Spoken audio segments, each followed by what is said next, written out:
Assalamu alaikum wa rahmatullahi wa barakatuh. Balamusizaako basebo ne banyabo. Nze IBRAH Mukasa. Tuli ku Extra Digest mugoba nsonga. Era nga akadde kano tuli Kampala mu ggwanga Uganda we tuli akadde kano. Negatiddwako abagenyi Omuganda wange DERRICK muna Uganda awangalira mu kyombo kya Buwarabu. Specifically ajja kutubulira where plus my beautiful sister iranga naye awangalira mitala wa mayanja awo mbanirizaako ku show tujja kutandika naawe obuze ku balungi abatulaba. Njabaleko abalungi abatulaba nze muna 256. Thank you. DERRICK obulamu si bubi. Alhamdulillah. Pozi obubo omuganda wange. Alhamdulillah. Nsanyuse nnyo okubeera banange abatulaba ku WOLOKOSO UG Extra.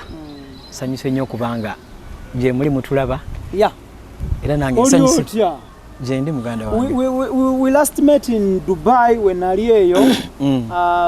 Waisewo kebanga sidde nenyo sitono nnyo. But you were too busy nga nange ndi busy awo. But netusinka nawo netwogera muko. I was so happy okulaba ngo li Kampala wano. Mbadde nkulaba ku TV, mbadde nkulaba ku social media ne Muna. Ngambalaba ku social media nasembeyo okubalaba nga mutestinga ka juice ka babarita nabadde ndaba ka clip ka kasuku. Kasuku is my brother. So I was so happy. Muri mutya? Alhamdulillah tetulina buzibu. Tetulina tabu. Tuli bulungi mpozi gweyo. Nange ndi bulungi nnyo. Okay, tubanirizaako. Bano betuli nabo bali ku mukutu gwa TikTok and YouTube as well. Yeah. Baina amani ku TikTok. TikTok is a platform, of course a new platform. Tegunaweza myaka 10. Naye nga good trend nze nnyo.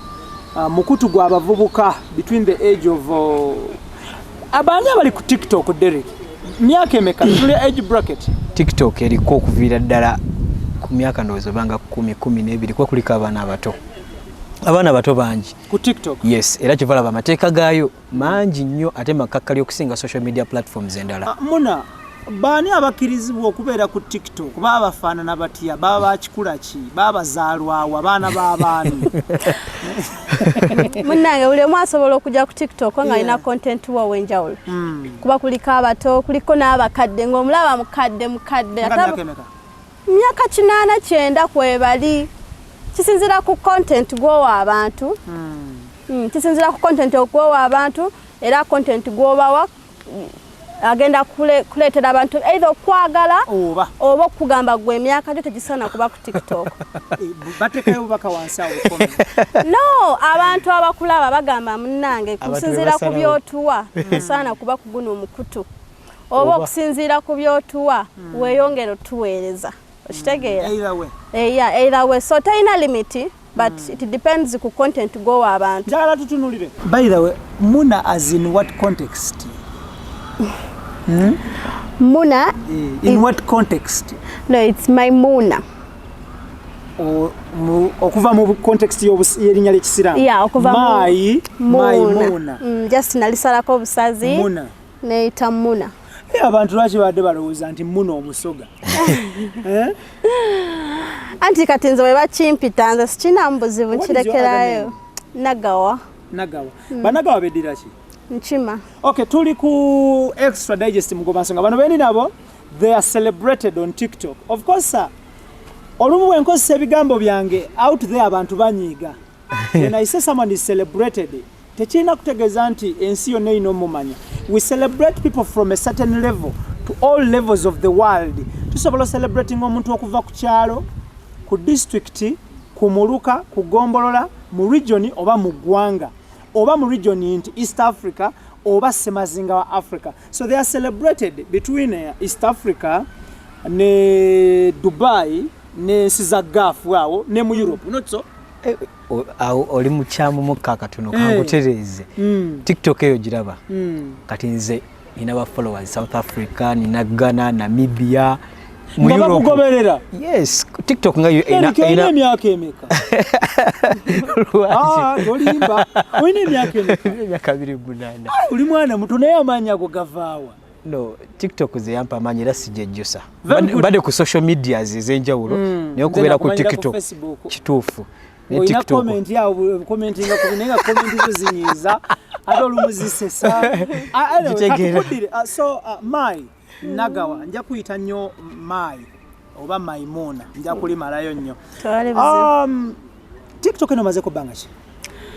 Actually okuva twatandika lockdown we yajja mu gwanga kati awe nafunira omukisa naye nga eyange teyali public yali nali nagiteka mu private olw'ensonga zaabo bakama bange gye nali nkola nga nkyali mu kiyumba. So nga it is only you? Yeah, it was only me. Just content wange nalinga mukola ne mugattagatta ne mpostinga ku Facebook. Kubanga yo Facebook kigambibwa nti abawarabu tebali nnyo ku Facebook. Bwe bagamba kati nga nze postinga ku TikTok nga nteeka ku Facebook nga nti abakama. Bwe bagamba naye kituufu kiri ki? Simanyi. Naye babeerako naye abawarabu bantu balina nnyo eddiini bagamba nti bagala kulaba bino ebintu ebyesittaza so tebali nnyo ku mikutu gya media egisinga bali nnyo ku Instagram so bava bagala ne WhatsApp call okuyitamu eyo. Right, simanyi nsonga lwaki WhatsApp call nabirabanga awo tukubira abantu baffe betulese wako okubagamba eno tuli bulungi oba bubi simu teziyitamu. Inasooka sako VPN botimu because bitaba anyways so ofuna dye tutumu ng'ogifudde public? Yeah, nga ngifudde public like ng'abaana yo bagenda ku TikTok tebandaba ate nga we postinga video zange kuliko watermark ya TikTok nenge bagenda ku TikTok nga siriyo so nenguma n'ensibalo nenga maleka ngifule public ekiba olonge ebiddirira oteesetese kola otya because buli move gye tukola wabaawo ebiba bigenda okuddirira along the way. Ati nalenga ntekayo ka video kati ngasoka nengamba bismillah. I know. Nogabe kijja kijja. Alla bona abogeze. Nganja kati we naweza 1k following nenda bangafuuse w'amaanyi nga ndaba nina okumakinga follow ebere y'amaanyi. Nengamba Katonda nkusaba kama bange. Nga tena babeera nnyo ku TikTok. Ngambalaba bakama bange naye nga omutima gwonka ole muyitako nga scroll ngamba ayinza gwakange banga ba TikTok ebateekako amatu g'embuzi ne babuzabuzi lwaki tewateekangako ebyo nebiteekako eyo yo kyekiteekako amatu g'embuzi n'amatu g'endiga bwoti apu kyebiteekako eyo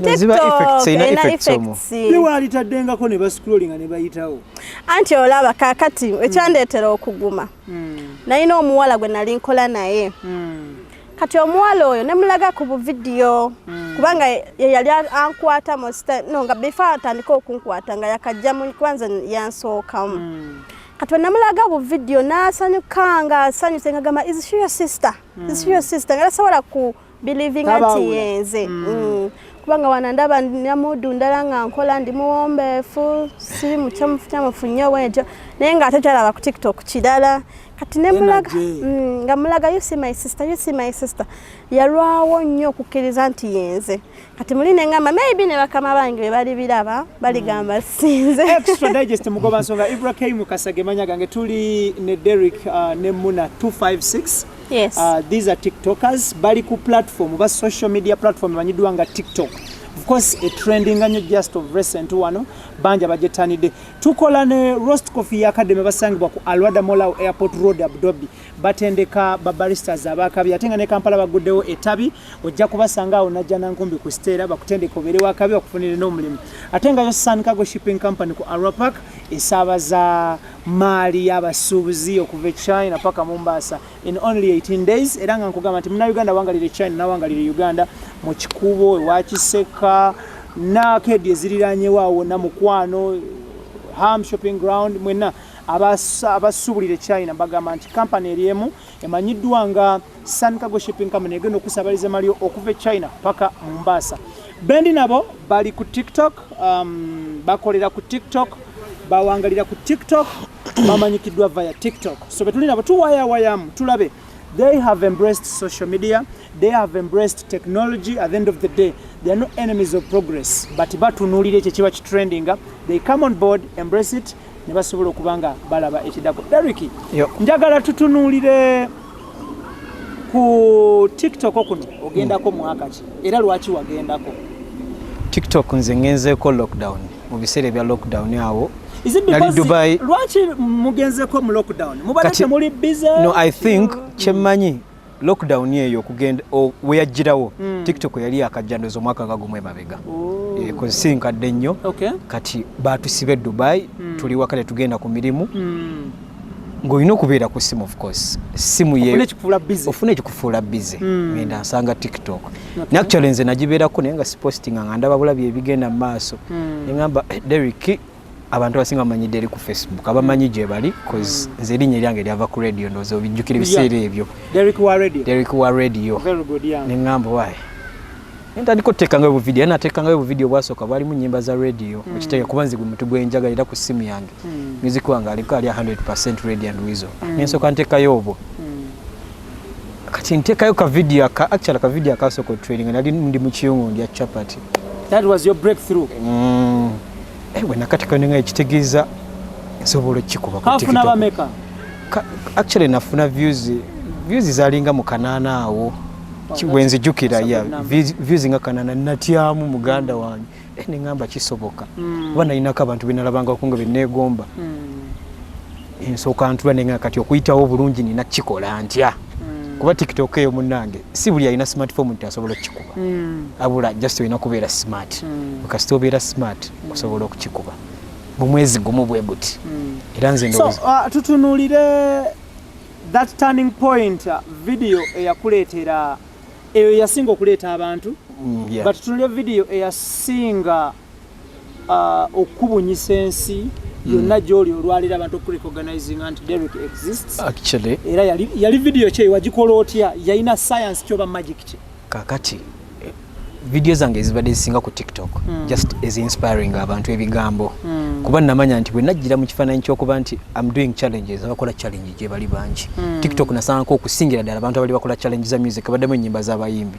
ngamba ekyo bwe nkikola video ziyinza otambula muko ne tezijja tambula nnyo ninjogera just about love waliwo obukotsi buno obw'omukwano through life experience kavidiyo era akasooka kali ku mukwano ako akawunti yasooka bagigala TikTok oba amateeka gaayo mangi. Wali okoze ensobi ki?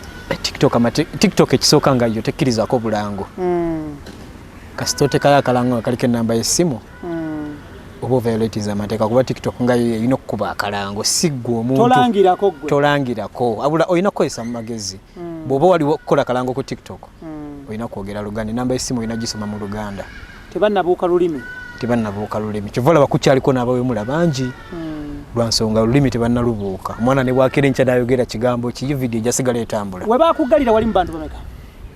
Banzigalira nali ndi mu 32. Currently luli mu bantu bameka? Ndi mu 37. Okay, tuli ku extra digest mugoba nsonga akanzireke wa Muna 256 oli mu bantu bameka currently? Nina is it 242? Mitwala mwena. Mwenkumi 2. Breakthrough yo ya jetya. Wakola clip ya leta breakthrough. Nina actually nze simanyi na video chi yantunda nze ngamba ekyantunda ku TikTok okutrending anti nali kadama okitegeera ate nga abaana banda bannyo kati nga beebuuza ono ye eva abeera ku simu takola nange nakyebuuzaako ko nga ngamba ono takola yabeera twebuuza nnyo by the way kumwe abantu ababeera eyo waliwo abantu nga bakomentinga ku buli Facebook page bawala bali awo Dubai bali Sharjah awo bali mu bitundu byawo ne Saudi Arabia nenga buli platform kwoli akomentinga ino Facebook oba social media eri very funny bwe mubeera mu page yemu nga mugi following oli bwa commentinga zezi mu comment zosoko okulaba kituufu ekyo temukola abantu bali bebuza temukola nze nali nga nkola naye nga nfuna obudde era nenkola TikTok kati nkikunnyonnyole ntya nali nga nkola naye nga woba olina ate TikTok kasita ogitandika muganda wange gulinga muzimu olaba olunaku bwe lukya nga twaddayo ka video olaba osemba so ekintu ng'okyagala ofuna time n'okikola nze nali nga nkola naye nga mmala emirimu gyange nengenda mu kisenge kyange okuwumula nga nzira ku TikTok. Era bakama bange bangwikirizanga konyi ebiseera ebisinga. Nga bakusa tewaggalangawo. No, kati waggalawo nze ekisenge kye nali nsulamu. Walinga oyita mu kisenge kya muwala okugenda mu kisenge kyange. Kati nga sina na kisumuluzo kiggalawo room yange. So nga balina kuggalawo eri. Nga balina kuggalawo eyo linze nga singa nsobola kuggalawo. So bakusanga okola ki? Bansanga nga obuliri bwange mbuzinzeeko nga mbuzizza bbali ne space emala wekeje okuba ekintu basangako oluyimba ki? Basanga just nyambadde engoye nga nkyusiza uniform kati nga nyambadde akapale biki kati mukama wa yampa bwimukisa nti bakama bange baali banjagala. Mukama we yali musajja yali mukyala? Yali mukyala. Just mukisa gwankwata nti yali anjagala, reason being njagala nnyo abaana be. That is very good. Nga njagala abaana be nga ayinza n'ogenda ewa bbaawe nabeerayo omwezi gwayagala nandekera abaana naye nga takuba simu kubuuza abaana baali batya, takubira maama we kuba ewaka mukadde yali avunaanyizibwa ewaka naye nga nze mukama wange mu muwala we naye nga takuba nakubuuza maama we nti abaana baali batya kubanga akimanyi waddukanya bulungi ewaka. Naddukanyanga bulungi emirimu nga ngikola abaana omwana tajjulwa kyalya okitegeera. So omukyala ne weyansanga nga nkola video just yeebuuzanga okola ki? Olwo nga yogera lulimi ki? Eri nga yogera Luzungu, Luwarabu, Luzungu olufuna Oluwarabu. Oluzungu lwe luba lumenyefu nze lwansobera. Tebaasoma kiki? Simanyi. Oluwarabu basoma kubanga abasinga basomesa naye kyekabo tebakozesa English. Oluwarabu olutegeera? Ndutegeeramu. Mu bigambo awo tugambe mu Luwarabu ebigambo bye yakozesa awo ng'akusanze nga yeebuuza obuliri obuzinzeeko obutadde omutima gunkuba. Yagamba bigambo kyawo? Yagamba leshkira Maimuna Bishanti Sawi. Koye, kogwe. Nze damu awo mu Luwarabu naawe njagala. Nze ne mugamba la kubanga nali muyita mu linnya lye Najjira kubanga ewaka buli omu yalinga ayita munne erinnya lye naye ng'omukadde yekka gwe tuwa respect ne tumuyita mama. Okay. Ne mugamba la Najjira ana mafisowi mushkila bas kalas. Kati nali nabalimba nti nsoma ndi kusoma alubaba ba boss. Okay, nali nabalimba nti nsoma njagala kubeera munnamawulire ng'era omukyala yalinga ndaba nnyo ku ssimu naye nga tebagiŋŋaana nnyo ewaka. Kuba nali nabalimba nti nsoma kati omukyala we yansanga nga nkola vidiyo nga ndi mu ssimu ye yali tamanyi nti nkola vidiyo naye nga mugamba mbu neegezaamu n'omulimba era we nali ndi kuvaayo nabagamba mujja kundaba lumu nga mundabaawo ku TV. Nga we mbagamba mujja kundaba nga ndi awo ku TV nga nensoma amawulire naye nga tebakimanyi nti nkola TikTok. So contract yaweddeko? Nakola contract nengimalako nempisamu n'emyezi nga 5. Bagisasula gye giba giyiseemu? Bagisasula kuba mukama wange tayagala nveeyo naye nali ntandise going viral kubanga yalaba ka video kange yakagwako. Yes, ate nga ndi ne mutabani we. Omwana we waka? Baby. Wamuteeka mu ka video? Nali mbakozesa abaana. Abaana baali very sharp. Nina akawala era ogenda ku Facebook yange video ezasinga okutrending ennyo. Nali nga nzikola n'oyo baby. Yalinga mu myaka 2. Naye nga muyigiriza 1, 2, 3 mu Luzungu. Nagenda ovaayo nga amanyi colors zonna ng'omubuuza havi color wushu n'akugamba havi yellow green nga azimanyi nga muyigiriza ennyimba awo mu lockdown awo twayimbanga nnyo ne ka video bungi nga bana bamponinga ez'essomero nga muyigiriza ez'essomero era abaana abasinga nga bamponinga nga baŋŋamba muna bosi wajja kukwata biki naye nga nze mbagamba bosi wange already akimanyi biki naye nga yali takimanyi.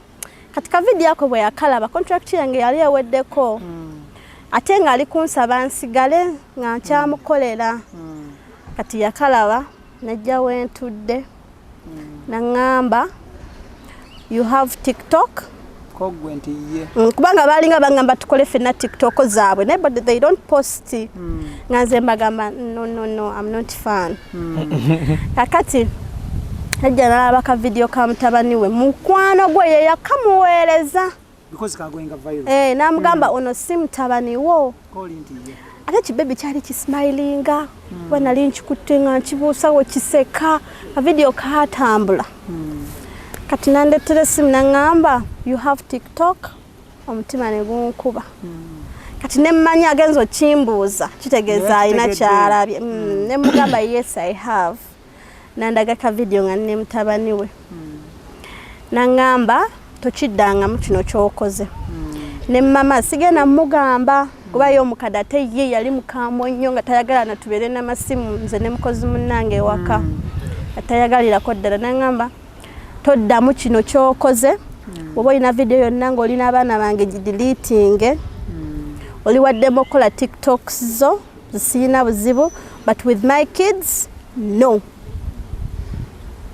era we kyenakola bu video bwonna bwe nali nnina nga ndina abaana be nembuteeka mu private kati nga sikyali free kukola TikTok kubanga ezisinga nali nga nzikolera mu ngoye z'abatabani be nzikolera mu ddiiro kati yembera bwe yatuukawo nekulimitinga nempulira nga ndi uncomfortable awo nemugamba nzira waffe contract eweddeko ngenda wako mukazi nayegayira nangamba ngenda kwongera mu salary ngenda kuwa buli kimu kyoyagala bambi togenda abaana bange bakumanyidde nemugamba no ngenda kusoma so novaayo era yakola byonna bami nantegekera nangulira tiketi byonna yandeta nakumaca nga abaana beebase baleme kundaba nga nvaayo Okay, Extra Digest mugoba nsonga kwe tuli akadde kano tuli ne Derrick ne Muna 256 era nga wotulabira wano tugezaako okulaba nga tutunuulira the use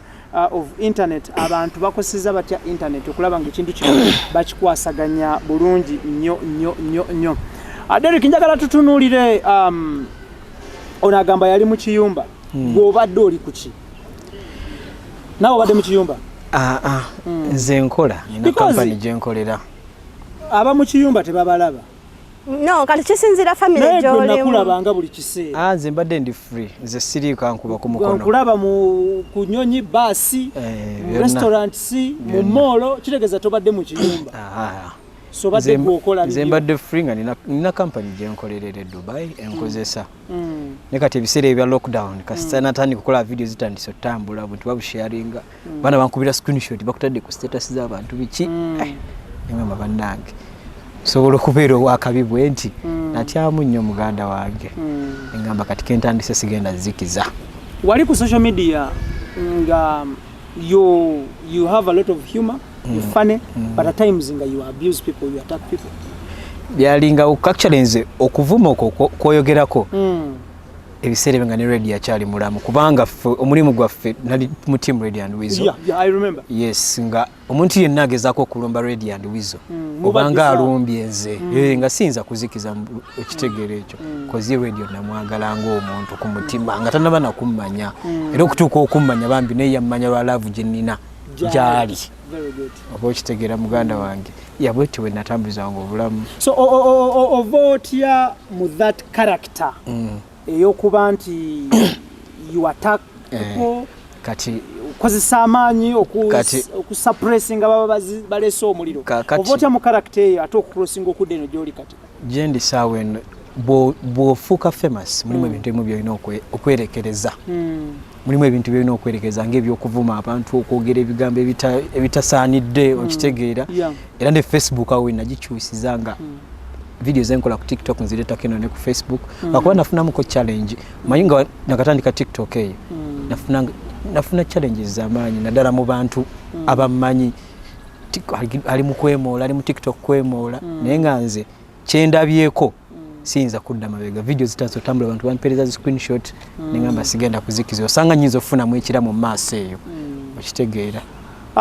Waliwo video yagoinga viral wali oyogera ku bankuba kyeyo n'abaasigala ewaka nti bwe babalaba nga mwambadde engoye muli mu bifo ebyebbeeyi muyina ensonga lwaki mubikola. You remember that video? Njijukira. Yali a bit touching. Yali ejjudde amazima agakaawa.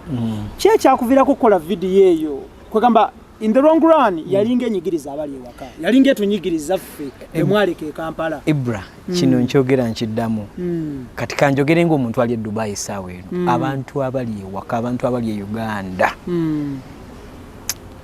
batusojja nnyo kyenyinza okugamba batusojja abali ewaka yes nibo kati olaba e Dubai ebifo ebisinga bya bwereere beaches ng'ezo club mall tirigo basasuza kuyingira mu kifo kyonna ekyebbeeyi so bw'obanga olunaku lwa off oba olina okwambalako obulungi olina ogenda noyitaayitamu okitegeera kati abali eno yagenda kukola laba byalimu you know ebintu ng'ebyo muganda wange mirundi mingi kati era gye balina sawe n'abantu babibuuza nemmwe mukola ddi kuba batulaba nnyo ku social media yes kati nze IBRAH e Dubai wenviriddeyo mbadde nkola essaawa 10 edde essaawa 12 naye obudde bwenfunyemu nze nkuyita kwetega wema ngenda kwetumiza mukame obudde bwenfunyemu okwetega mbukozesa nawe wetega ati yengombe eriko kati kuba kwetega obudde bwenfunyemu nina obukozesa okitegeera naye kakati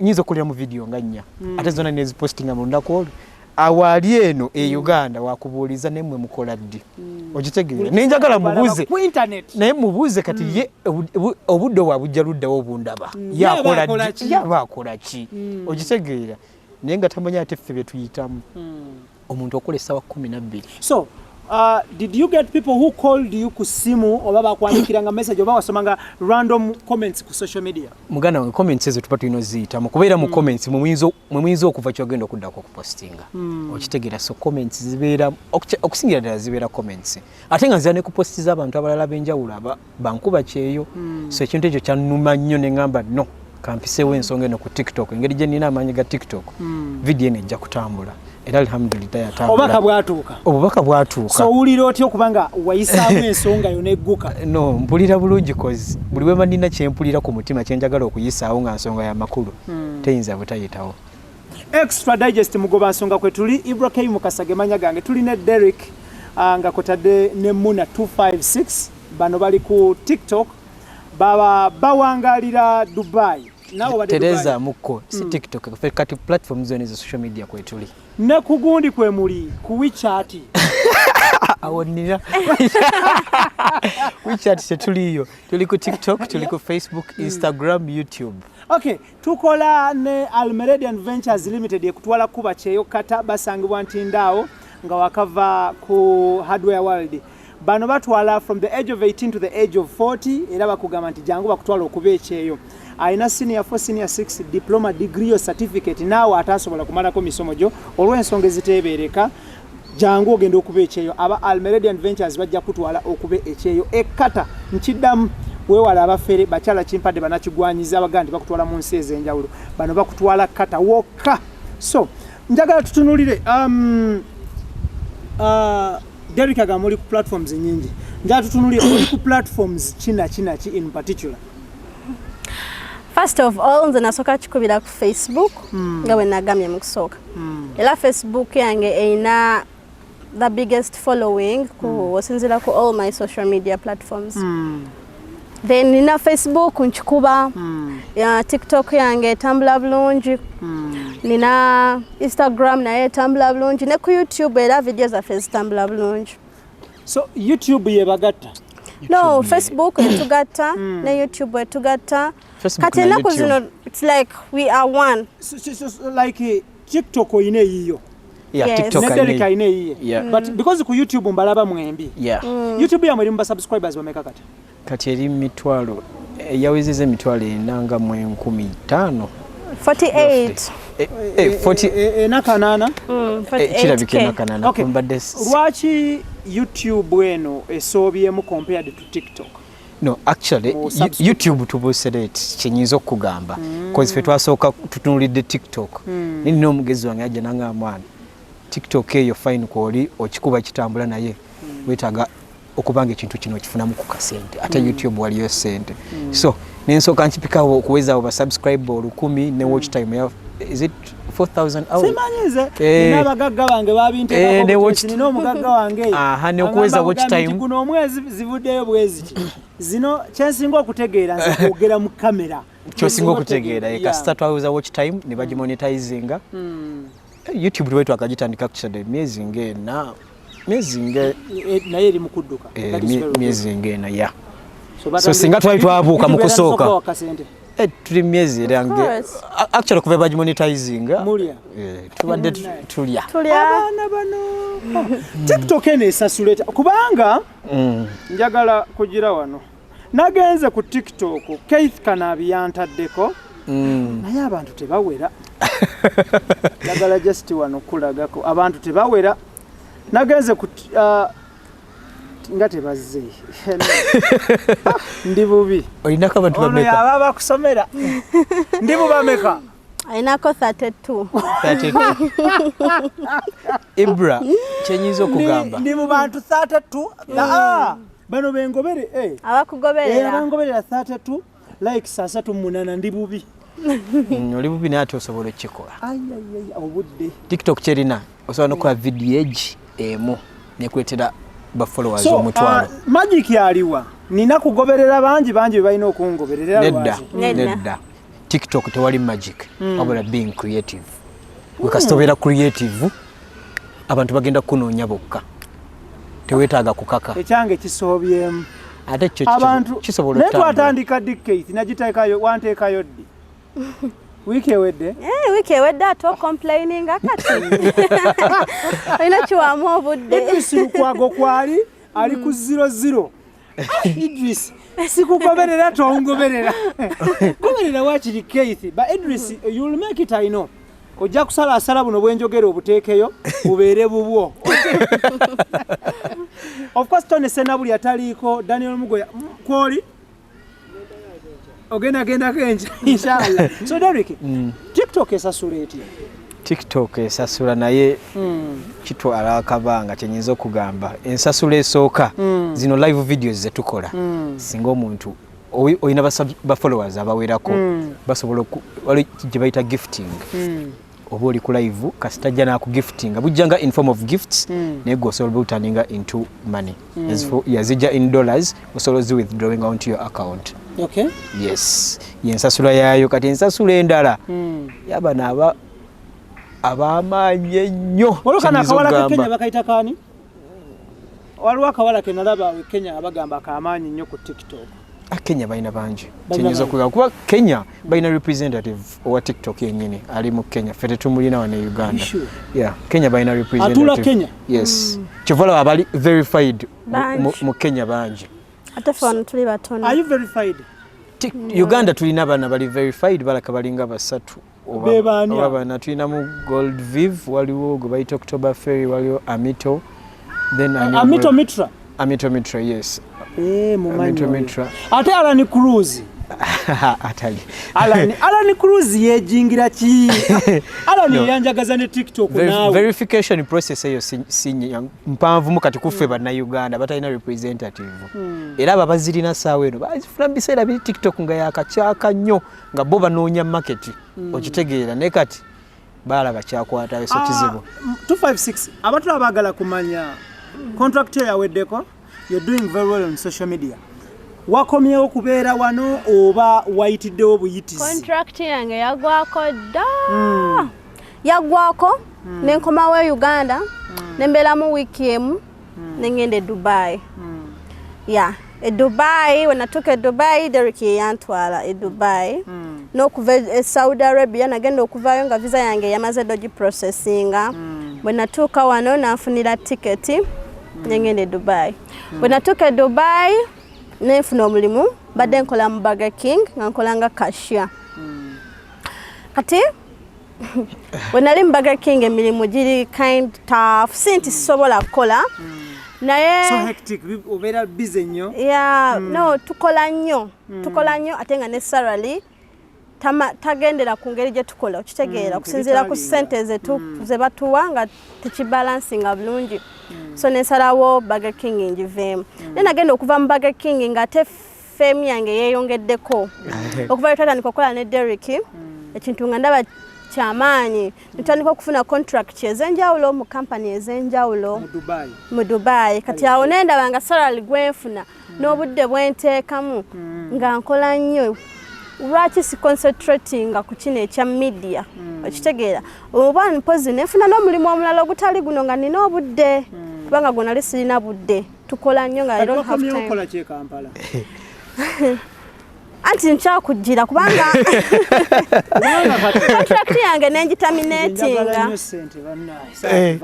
ninkulaba onyumya wali nti tuli musere atuokumyuka contract n'ogiyimiriza contract nenjitaminatinga omulimu ne guggwawo naye era nga nina byenkola kozi nangira company nsasula monthly okitegeera kakati yawo ne tufuna teddiirwa endala muno muki mu Kampala kati ne tugenda okulaba nga media ate kati ekintu tuteeka ku level ndala nti tu traveling nga tufunye omukisa tuvaako mwene ensi ne tukomawo ewaka nga newaka tukomyewo era tulikola so ekyatukomyawo wano nti twafuna ddiiro ez'enjawulo ate nga ziriko akasente tulina okujja e Kampala tujje tuzimalirize ate tuddeyo e Dubai tukole emirimu kugamba bwe tutyo bwe tutambuza obulamu. Olina enteekateeka edda mu kiyumba? Abasinga abandaba bakinjagaliza okusinziira ku comments ozikitegeera naye nganza omuntu Katonda yansitula dda. Amina. Kitegeera ekyo kyebaliza Katonda yansitula dda kubanga buli lunaku olukya Mukama abanteeka ku ddaala ddala. So sisobola kudda mu kiyumba era nsaba Mukama aleme kuntuusa kweyo level ate eyokusalawo kudda mu kiyumba. Yes, kubanga abaana bangi bandabirako bagamba muna yali mu kiyumba yakola emyaka n'agiyita namu n'agimalako ate era akyaliko era tukyamulaba tukyamugoberera. I have to be like her. Ate wenzire emabega mbandaga bunafu n'ababadde bangoberera bagwamu amaanyi. So Derrick, waki bayita copyright? Ku TikTok kuliko copyright?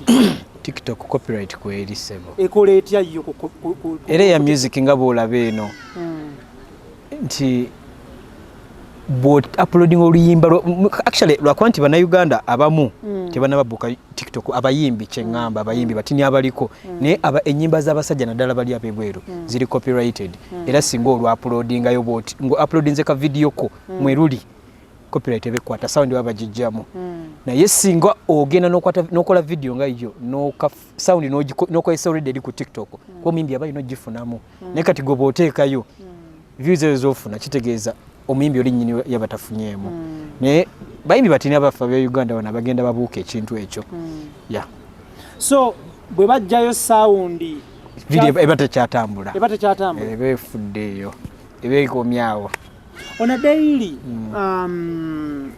oteka videos zimeko lunaku on average kisinziira kati ebiseera wenabeerera mu Dubai nga actually mu kutandikira ddala awo bw'oba otandika olina okipika video nga 4 ku 5 ate nga zanjawulo yes olunaku. Okay, let's have accountability for that data or your data abeera equivalent to how much?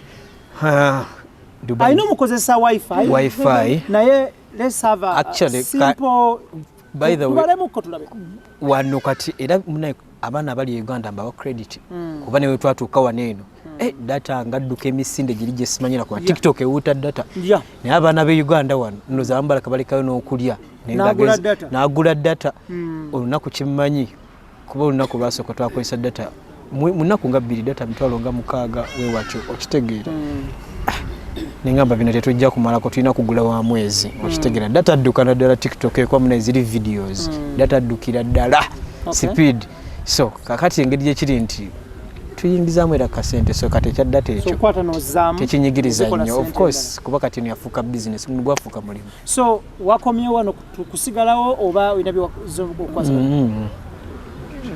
tulina company eyatujja eri tuzze wano tuyize kuba kalango ofisi yaye Kampala waneeno company yaffe yennyini kati gye tukolera ffe babiri ate ne tusangibwa ngo edi waliwo abaali batulinze wano so netugamba kasooka tukola akasente kano bakuba nti abasinga eyo buli omu ayogera bibi ate bazze kwewasa ate bazze kukola bikiso ebyo nabyo twabirekereeyo. I know.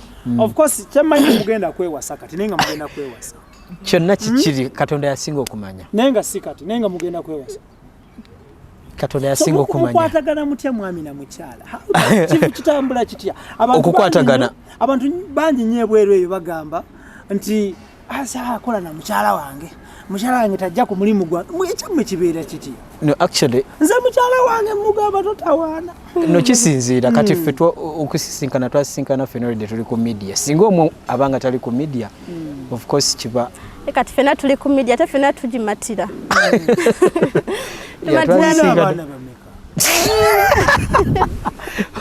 abaana kiwemula nga munsekeredde mwena buli omu tetunaba naye ngaenteekateeka y'okufuna abaana mugiriko yo lwaki nedda teri atakyagala process ereeta abaana yo mugibeerako mechanism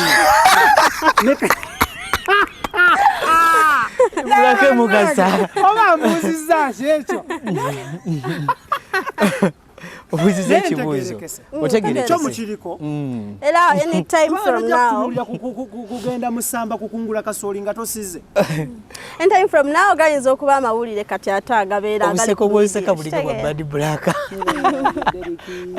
omwana ono omusanze otya Derrick soke fena tudde eno tuli kuggwe omwana ono omusanze okumusisinkana oba like how omulaba otya obulamu butambula butya nga mukola mwenna girlfriend wo munna Uganda muno kitambula kitya you handsome she's beautiful tetunakisanga mu buzibu yadde lwansonga ekisooka nti mwana muto naye ate obwongo bukulu ate buddukira ku speed owaye kati ono omusanze olya tuvena tudde omusanze otya actually nze musanze ali ye muntu akuyambako okuzimba obulamu bazimba abaana be Uganda abeera ne plan ever oba oyambuka sajje wava yes abeera ne plan ever okitega diru ezisinga zetukola ezisinga yazireeta abantu abenjawulo abobuvunanyizibwa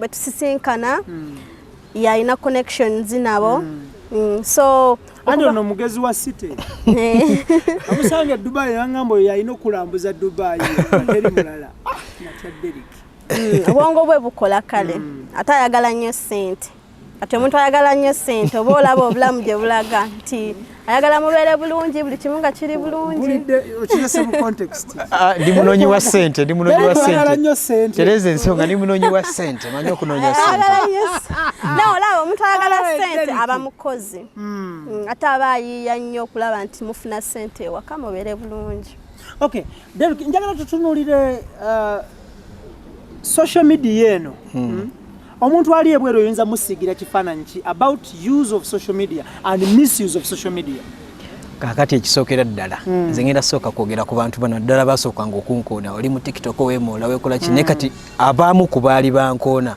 saawa eno bebasanyukira success yange okitegeera era ekyo nkyebaliza Mukama so omuntu yenna ali eyo tokkirizanga muntu kumalamu maanyi social media kasita oba nga ogikozeseza bulungi you can benefit from it nze saawa eno wendi ndi mukulya ku social media ndya ku social media saawa eno naawe ali eyo osobola okulya ku social media as long as you're smart toli muwemufu tovuma abantu respecting abantu ekintu respect nakyo kikulu bw'obanga towa abantu respect by the way ku TikTok saawa eno kuliko abantu abamu ne benasangako naye nga tebanagifunamu nga tebanagifunamu gye bali sina TikTok yokka ne Facebook bali platforms ez'enjawulo okitegeera naye kati munaye Katonda yatublessinga ffe tukifunyeemu ate tukyakifunamu era ekyo nkyebaliza Mukama mumusisinkana mutya musangera ku mitimbagano gino WW kiki mwali mwemanyi bifo nedda ngamba like man and woman girl and boy actually twali tweraba ku TikTok babiri nga twali followinga twali cheka what twali following yeah I think twali following tweraba ku TikTok kakati abiri omwana nakwagala nnyo byoyogera byonna anyumirwa ate lwaki tanyumirwa talaba munsobi yonna gy'oyinza nakukola anyumirwa ani okwata ensi n'ogimuwa omuwe eggwanga odifuga kakati we twemeetinga ku TikTok kati yadaba nti ndi Dubai ate nga njogera nnyo ku by'abantu abajja Dubai kubeera nina bangi benyambako okujja Dubai so she inboxed me nangamba Derrick contract yange nantera okugwako njagala kukola kikusala kujja Dubai nemugamba kyangu nnyo olwongo oli wa Saudi Arabia yes ngali Saudi Arabia so bwe namuwe namba yange mu inbox najja ku WhatsApp ne twogera nemugamba kujja Dubai kyangu nnyo kakati nangamba alina mukwano gwe era gwe yajja naye bamita fat nangamba tuli babiri sirinzeka konze no problem nja kukola kinja bakolako So out of the blue okutambula antu nga tebabyagala nnyo bayise gwe atuzze n'abalala nedda yejjanga ayagala muyambeko abantu babikola nnyo ogenda mu restaurant ogenda omwana tusingane kavejava omulaba ajja n'abalala bana no namugamba direct namugamba tusirinze kandi namukwano gwange kakati awo awo nampeereza sente namuga tusooka kola visas nampeereza sente z'abantu babiri nenkola visa nenkola paperwork muntu gwotalabangako kumuweereza sente ezo trust kati era muli nebuuza ono omwana yanneesize ddala naye era nentuukiriza nobikola nebalinyonyo ne bajja visa nenzikola ne tiketi era sente baziweereza nze actually bo ticket ezabajja Saudi Arabia bosi waabwe bazibagulira ne bagende Saudi nze nenteekamu visa wano kati batuuka e Uganda ne bampeerezera sente ez'abantu babiri kyammanyi kati ono biyingi nti mukyala wa akasente ako wakalifandinga somewhere somehow afunye time zi 10 ndowooza mwebaze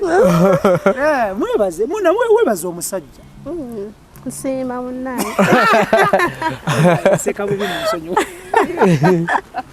tuli ku extra digest mugoba nsonga Derrick is my friend namusooka mumanyira ku social media before meeting him when twagende Dubai ne musisinkana ne to having a chat yao twasinkana ku Mpombo African Restaurant ya Hassan the Rocks ne hajati wao mbatumiddeko nyaawo ne muganda wange Kim Lil Swaga DJ Kim nga kwotadde ne muganda wange Michael Mukalazi wa Mukalnet Global Services bebanvirako okusinkana Derrick ono is a good man nasanga bana Uganda Dubai awo bambi ne mubeera good jendi but he was good netunyumyamu ne waite ennaku zaali 2-3 nenkulaba ng'okoza akalango ka Mpombo African Restaurant nengamba Derrick nga atayiza bagita bate sente yeyo bagita bate dirham nenga Derrick nga atayiza dirham bana wange ono wenatuuka sente mbani no gitayiza mu buli ngeri kuba ngikoleredde bingi ebyogerwa mu nsi gye muwangali batugamba Dubai tegaba butuuzi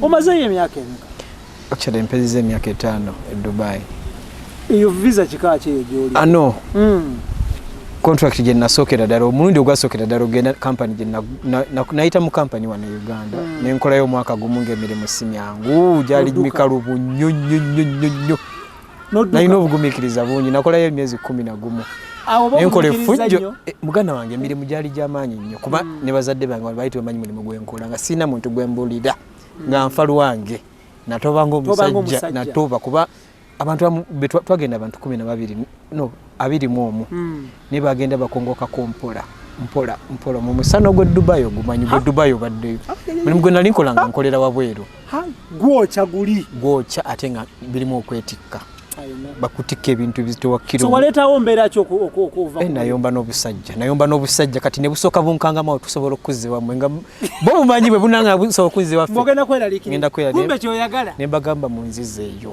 albaba nakola olutalo lw'amaanyi nnyo muganda wange myezi 11 obusajja nali mmanyi busaaga ogwasemba omusajja nga gwe ngenda kukuzza ewammwe ne mugamba olinda ki nangamba lekera okukola tobako kyokola na kimu pa Emirates ID yo nenjiwayo nga mpulira nkoye nali ngenda kutuka ate buli wokutuka mu bomugongo eddagala lye Dubai likola bakutwala mu ddwaliro naku oluba wawonyedda ngoddayo ng'okikuba kuba towumudde nengamba nedda bantikka ku nnyonyi my brother paka Kampala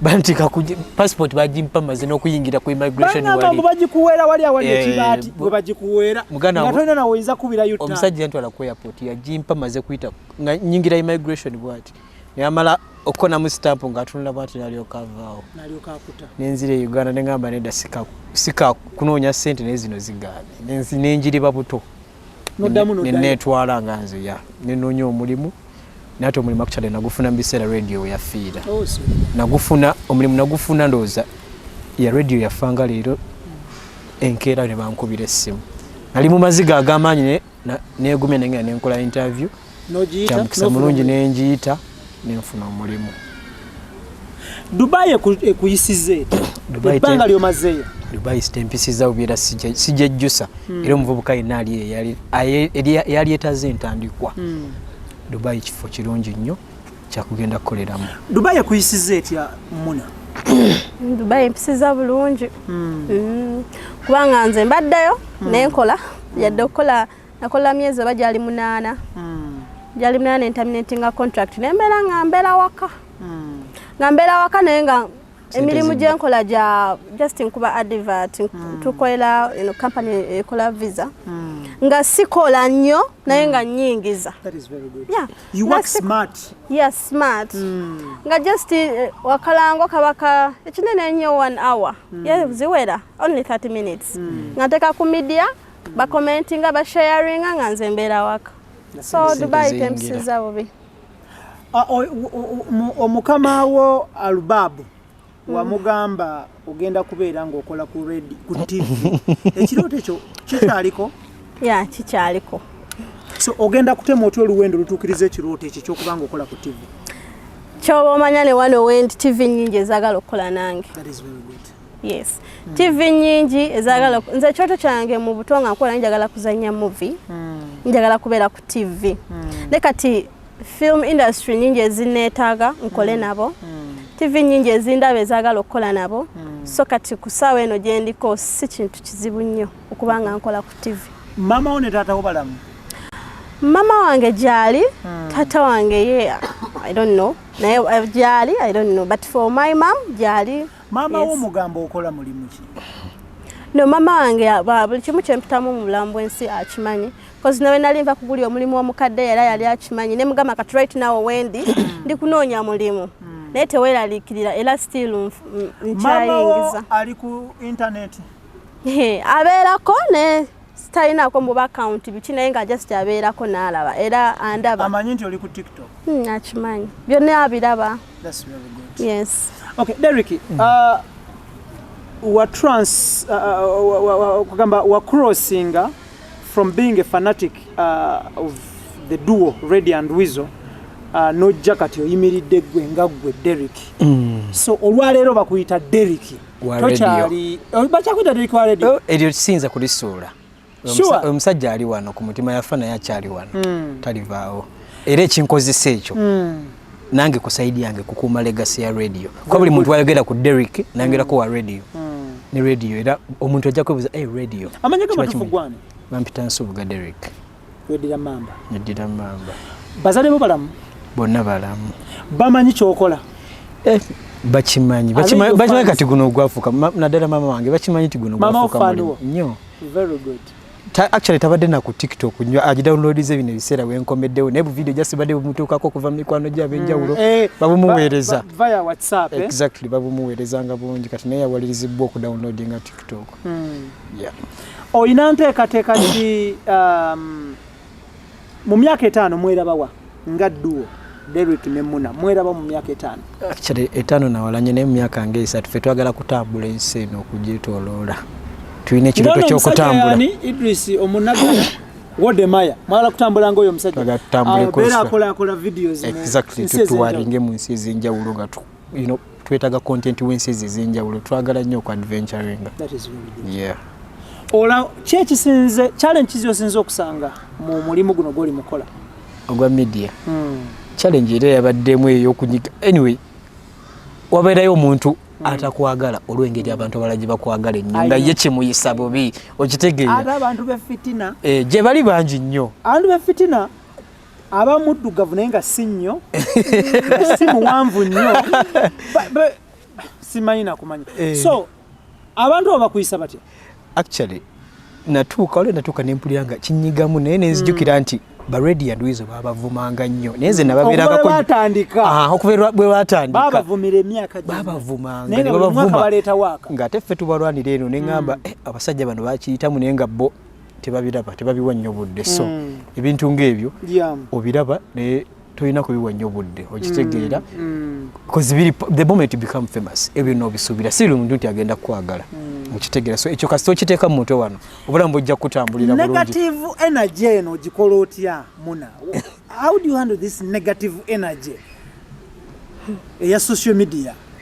Because mukuba era tojja kusanga negative energy obeera mu motoka yammwe ngenda bilwamu ziriwa but ku social media olina nze mbalaba bulabi kubanga abatajja kuntuukako nti oba mmanyi Kitegera abatamanyi amanya gamanyi nze genjagala amanye nti muna 256. Very good.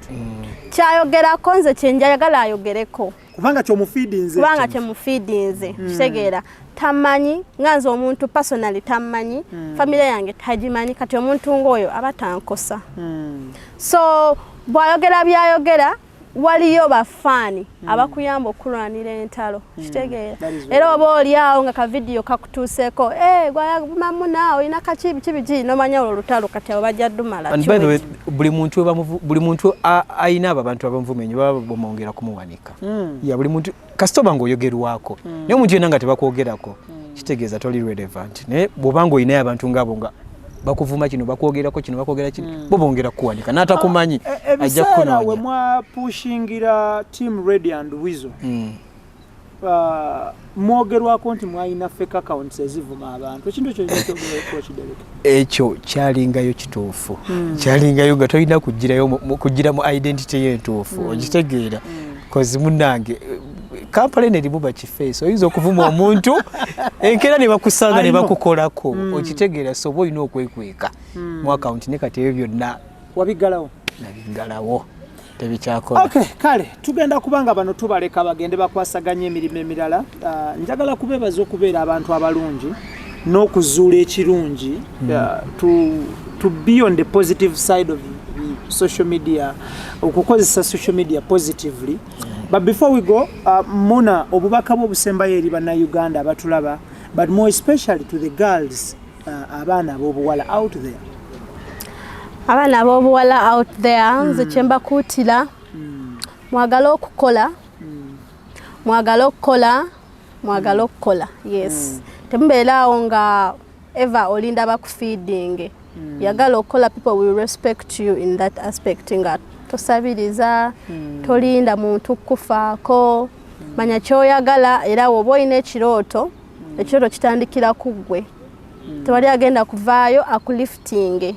It starts with you, so just manya kyoyagala, set your goals and make sure you achieve your goals. Thank you so much Derrick. Obubaka bw'obusembayo to the youth out there ne bannayuganda okutwaliza wamu abawangalira mu Uganda n'emitala w'amayanja okusingira ddala abali waneeno ekintu ky'okukola kintu kikulu nnyo okitegeera gwe naali wano ng'owulira Kampala Uganda eganye genda okuba ekyeyo nze sikyevuma muganda wange si mu bubi genda okuba ekyeyo okitegeera gye bali abantu abaganze sobola genda kuba kyeyo naye nga n'embeera gyalimu si nnungi okitegeera nze we naviira wano ne bazadde bange baali tebanzikiriza genda Dubai abantu bafa nembaga bano ensi yonna teri wantu we batafa okitegeera yes nali nze nkooye okusabiriza muzeeyi ssente okitegeera nga nina okubeerawo ng'omusajja so gwe naali eyo osobola okweyiiya nova mu mbeera y'okusabiriza okitegeera kuba kati sawe n'embeera gye tulimu eyo Uganda ogiraba tubadde mu lockdown ssente tewali tetenkanya ogenda okuba ekyeyo ate Dubai welcominga buli muntu